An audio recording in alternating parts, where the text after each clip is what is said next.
Welcome student. बेटा आपको जो हम टॉपिक पढ़ाने चल रहे हैं ये टॉपिक आपका कोऑर्डिनेट ज्योमेट्री का टॉपिक है। आपको हम आज प्रूफ कराने चल रहे हैं किसी भी ट्रायंगल में जो आपकी मीडियंस हैं ये कॉन्करेंट होते हैं। कॉन्करेंट मीन्स आपका क्या है, संगामी होती है, मतलब एक ही पॉइंट से पास होती हैं मीडियंस। ये आपको हम बताने चल रहे हैं। देखिए ध्यान दो, इसमें ए का वर्टेक्स x1 y1 है, बी का वर्टेक्स x2 y2 है और सी का वर्टेक्स x3 y3 है। तो AD आपका मीडियन है, तो D आपका BC का मिड पॉइंट होगा और BE आपका मीडियन है तो AC का मिड पॉइंट E होगा और CF मीडियन है तो AB का मिड पॉइंट F होगा। तो ध्यान दो बेटा, अभी आपको हम पिछले लेक्चर में बताए थे कि अगर कहीं पर A x1 y1 है और B x2 y2 है तो मिड पॉइंट का अगर कोऑर्डिनेट बताना है तो x1 प्लस x2 अपान 2 होता है, ठीक, और y1 प्लस y2 अपान 2 होता है, मतलब ये मिड पॉइंट का कोऑर्डिनेट होता है। तो यहाँ पर D का कोऑर्डिनेट हो जाएगा x2 प्लस x3 अपान 2, y2 प्लस y3 अपान 2 हो जाएगा। और E का कोऑर्डिनेट क्या बनेगा, x1 प्लस x3 अपान 2, y1 प्लस y3 अपान 2 हो जाएगा।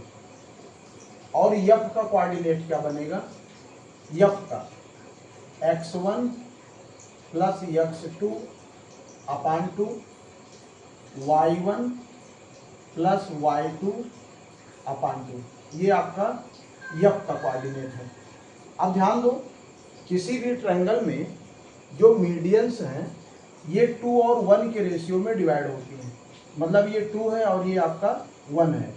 सिमिलरली ये आपका 2 है और ये 1 है, ठीक, ये आपका 2 है और ये 1 है। तो अब हम क्या करेंगे, इस कोऑर्डिनेट इसको हम G मान लेते हैं। तो G का कोऑर्डिनेट निकालने के लिए m1 हमारा 1 है और m2 क्या है, हमारा 2 है।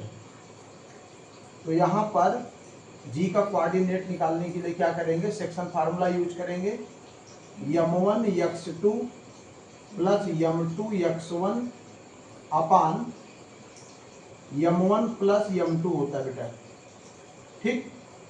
तो आप जरा ध्यान दो, हमारे पास क्या है, देखो सेक्शन फार्मूला आपको मैंने बताया था, x equal to m1 x2 plus m2 x1 upon m1 plus m2, और y क्या होता है, m1 y2 plus m2 y1 अपान m1 प्लस m2, ये y का कोऑर्डिनेट है।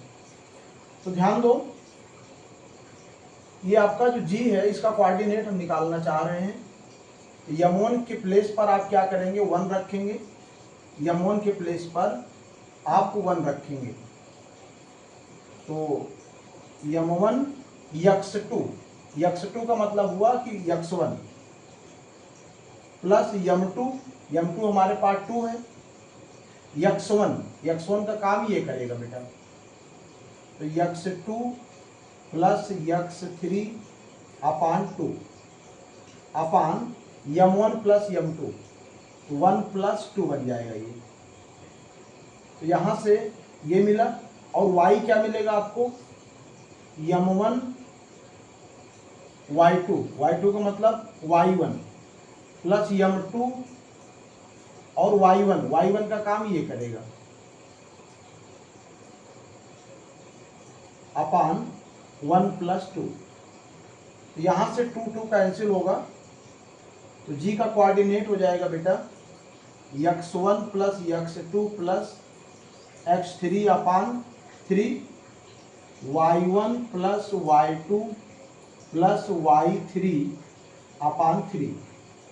आपने क्या किया, G का कोऑर्डिनेट निकाल लिया एडी मीडियन के अलोंग। अब हम क्या करेंगे, अगेन बीई के अलोंग जी का कोऑर्डिनेट निकालेंगे। Coordinate of ji,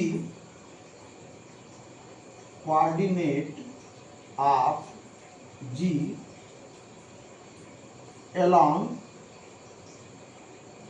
median BE, BE के अलोंग।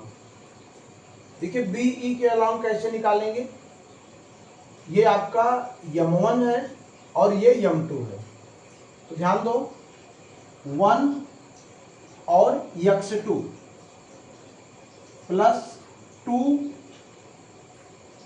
x1 प्लस x3 अपान 2 अपान 1 प्लस 2 बन जाएगा। और अगला 1 into y2 plus 2 y1 plus y3 अपान 2 अपान 1 प्लस 2। यहाँ से क्या मिलेगा, ध्यान दो 2 कैंसिल होगा, x1 plus x2 plus x3 upon 3, y1 plus y2 plus y3 अपान 3। तो हमने क्या किया, BE के अलोंग G का कोऑर्डिनेट निकाला। तो यहाँ पे हम क्या देख रहे हैं कि जब AD के अलोंग हमने कोऑर्डिनेट निकाला तो हमको ये मिला, और जब BE के अलोंग कोऑर्डिनेट निकाल रहे हैं तब भी हमको यही मिल रहा है। अभी जब हम CF के अलोंग निकालेंगे तब भी यही कोऑर्डिनेट मिलेगा। इसका मतलब क्या है कि किसी भी ट्रायंगल में जो आपकी मीडियंस हैं वो कॉन्करेंट होती हैं। ठीक, अब बेटा ध्यान दो, ये मीडियंस जहां पे कट करती हैं इसे सेंट्रॉइड कहा जाता है। सेंट्रॉइड का जो कोऑर्डिनेट होता है यही जो आपने निकाला है। ठीक, x1 plus x2 plus x3 upon 3, y1 plus y2 plus y3 अपान 3, यही सेंट्रॉइड का क्या होता है, कोऑर्डिनेट होता है। मान लीजिए कहीं पर किसी भी क्वेश्चन में ट्रायंगल के तीनों वर्टिसेस दिए गए हैं, 2 3 दिया गया है, B का कोऑर्डिनेट है 4 2 आपका दिया गया है, और C का कोऑर्डिनेट है 1 5। हमें क्या करना है, सेंट्रॉइड का कोऑर्डिनेट बताना है। तो हम क्या करेंगे, सेंट्रॉइड का कोऑर्डिनेट निकालने के लिए x1 x2 plus x3 upon 3, that is 2 plus 4 plus 1 upon 3 comma 3 plus 2 plus 5 upon 3। यहाँ से क्या मिलेगा बेटा, 7/3 मिलेगा और 10 अपान 3 मिलेगा। ठीक, तो अगर किसी क्वेश्चन में ट्रायंगल के तीनों वर्टिसेस दिए गए हैं और आपसे पूछा जा रहा है सेंट्रॉइड का कोऑर्डिनेट, तो सेंट्रॉइड का कोऑर्डिनेट निकालने के लिए आप ये फार्मूला यूज करेंगे।